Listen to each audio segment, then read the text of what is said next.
হেই, কেমন আছো সবাই? চলো আজকে তুমি তোমার ফ্রেন্ড বা স্পেশাল মানুষকে গিফট দেওয়ার জন্য একটা সুন্দর ফুলের তোড়া বানাই, যেটা তুমি কয়েক টাকার ক্লে আর মাস্ক দিয়ে বানিয়ে নিতে পারবা। তো দেরি কেন, চলো শুরু করা যাক। প্রথমে আমি একটা মাঝারি সাইজের বোতল নিয়ে নিলাম, তারপরে এটাকে মুখের অংশ কাটার দিয়ে কেটে নিলাম। এর ভিতরে কিছুটা টিস্যু পেপার দিয়ে দিয়েছি যাতে আমাদের ক্লে কম লাগে। তারপরে কিছুটা ক্লে নিয়ে এর মুখের উপরে চাপিয়ে দিলাম।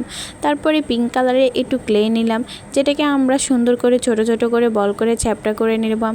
এভাবে আমরা ছোটোবেলায় অনেক গোলাপ ফুল বানিয়েছি, আমি তো অনেক বানিয়েছি, মেবি এটা সকলেই বানিয়েছে এভাবে। তো এটাকে সুন্দর দেখানোর জন্য আমি একটু পাপড়িগুলোকে একদম মেলে দিলাম। এরপরে সবুজ কালারে কিছুটা ক্লে নিয়ে ওইটাকে পাতা শেপ করে সুন্দর করে লাগিয়ে নিলাম। নিচে একটা টুথপিক লাগিয়ে দিলাম যাতে ক্লের উপরে বসাতে সহজ হয়। তো এরকমভাবে আমি অনেকগুলো ফুল লাগিয়ে নিলাম। তারপরে ওই তোড়াটার উপরে সুন্দর করে আমি একে একে সবগুলো ব্রড করে নেব। তো এভাবে যখন আমার জিনিসটা ব্রড হয়ে যাবে তখনই একটা 5 টাকার মাস্ক নেব। মাস্কটার আমি উপরে এবং নিচে দোনো পাশে কেটে নিলাম।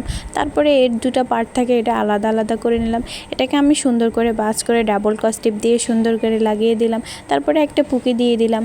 তো কেমন হয়েছে আমার এই সুন্দর ফুলের তোয়াটা অবশ্যই কমেন্ট করে জানাবা। আর লাইক অ্যান্ড সাবস্ক্রাইব করতে একদমই ভুলবা না। টিকটক অ্যান্ড ফেসবুক থেকে দেখলে অবশ্যই একটি কমেন্ট এবং ফলো করে দিয়ে যাবে। আল্লাহ হাফেজ।